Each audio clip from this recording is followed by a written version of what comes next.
What's going on, y'all? Malik, the young Jedi brother. I'm back with another young Jedi Counsel. If you missed the first episode, cut this off and go back and watch the first episode because you're not going to know what's going on. And I don't want my intros to be too long, but to kind of keep it short and sweet, what I'm doing here is called a young Jedi Counsel. I'm a national trainer, phone coach, phone call monitoring extraordinaire. I found a way to remix the whole call monitoring game. If you're a trainer, if you do call monitoring, if you're a call monitoring vendor, shout out to our sponsors over at Call Source. You guys should be looking to do something similar to what I'm doing here. So what I'll do with a young Jedi Counsel is, my man R2D2, by the way, say hi, because, I got to introduce my main man, because can't do this without my boy. But what we do, we find a way to intercept telecommunications, and we give people live training, live coaching, live feedback on their phone calls. And we find a way to get better.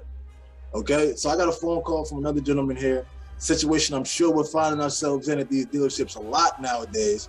Let's dive in and see what kind of coaching and feedback I can provide for this person. So let's do it. By the way, phone call, everything has been redacted, pulled out names, numbers, all of that stuff. So if it sounds a little choppy, it's because I'm trying to keep y'all from getting in trouble.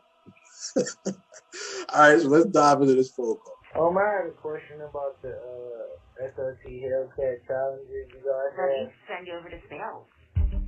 So that's hey, look, guys, I'm sure this is happening in a lot of dealerships. How do I know? Because I mystery shop a lot of dealerships. I deal with a lot of dealerships. Look, I can't tell you how many times the receptionist coming in with an attitude problem. Listen, I get that people are people and we all have our struggles. We'll talk to leave this stuff outside of work. Here's why it's so important that my receptionists do that. Because as a receptionist, you are my director of first impressions. Okay? I can't have you picking up the phone with an attitude. I can't have you, I'm going to say that we could have done a better job as a receptionist directing this person. Okay? What you're going to end up doing is you're handing one of your salespeople a live grenade.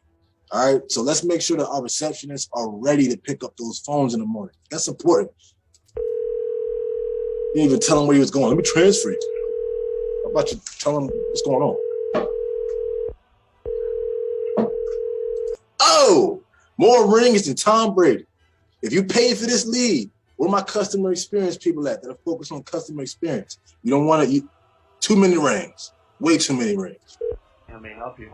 I had a question. How much would you guys let the Dodge Challenger Hellcat go for cash out the door? Which one? Well, I only seen one online, the 2018, but do you guys have one that's like a 16 by 10? Let me see. So I have two Hellcats. Stop. All right, if you guys saw my earlier episode, what's the most important thing I must do when I'm taking a phone up? I must secure the contact information. Like, I don't want to get into a spot where I'm just answering questions on the phone. That's not what it means to be in control. So best thing you can do to get in control. Well, let me just kind of see what we got going on before we even kind of go there. But while I'm doing that, who do I have the pleasure of speaking with? Look, that's important. If I don't do it poor, none of this stuff even really matters. So that's the first thing. But let's see how this gentleman decides to, handle the situation. The guy's asking for a price out the door on a vehicle. What are we going to do? The 2018 and the 2019. Okay. Well, what could you let them go for cash out the door? Where are you going to register it? See, and I have a problem with this because my guy right here, he's already given up the fight. He's like, look, I'm going to just give this person his price and hopefully they'll come in. How often does this work, though, guys? Like, sometimes it works. I'll give you that. Sometimes it works. But what do you do when it doesn't work? My point exactly. So as a rule of thumb, I don't get into any pricing information over the phone. Even if I had them in a dealership, I have to take them through my road to the sale. I must follow my process. I must build value. Because if I don't do that, none of this price stuff even matters. So what I would have said there, well, I can definitely get you all the pricing information that you need. But, before I even get into any of that, let me just make sure we're talking about the right vehicle. Right. So it says here, and I'm immediately in control. Once again, I have a strategy and I have a game plan. So I kind of have the edge on some of these customers, but that's why you need to have it. Myself. Where? Like what zip code? Oh, Ohio. Ohio? For the 2018, you'd probably be looking at about 52,000.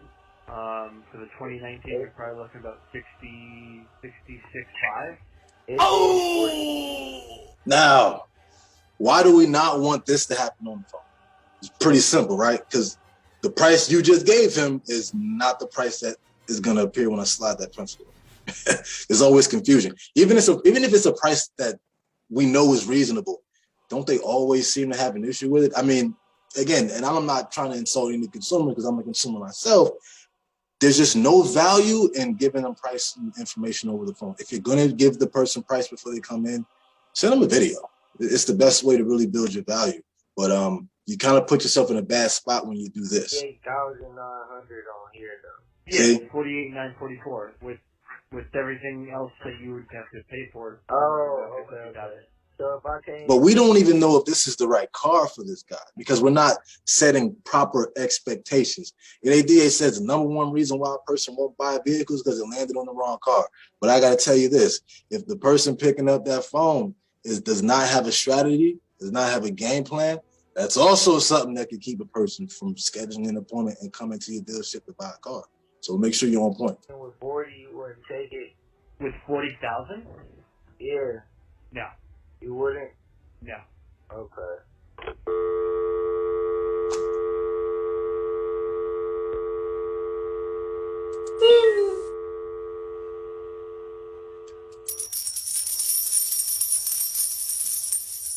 That sounds like me money drop. That sounds like an opportunity that we didn't even try to maximize. And I'm not going to beat this person to, I'm not going to beat him down, but I think anybody listening to this phone call would say, we could do a lot better. We could do better than that. We could do much better than that. Is this happening at your dealership? Do you want it to stop? You want to stop hemorrhaging money? Get a strategy. Get a game plan. Hell, reach out to me, schedule a one-on-one training. I'd be happy to go over some of the things that I've learned from, LA and Sean Bradley on how to deal with this kind of stuff. All right, but I hope you guys got a lot of value out of it today. I know I always have fun doing these. I want you to pat yourself on the back because you trained today. You did some training. Let me do that. Yeah, because we out here training. Okay? Till next time, y'all. Peace. I'll see you on the other side.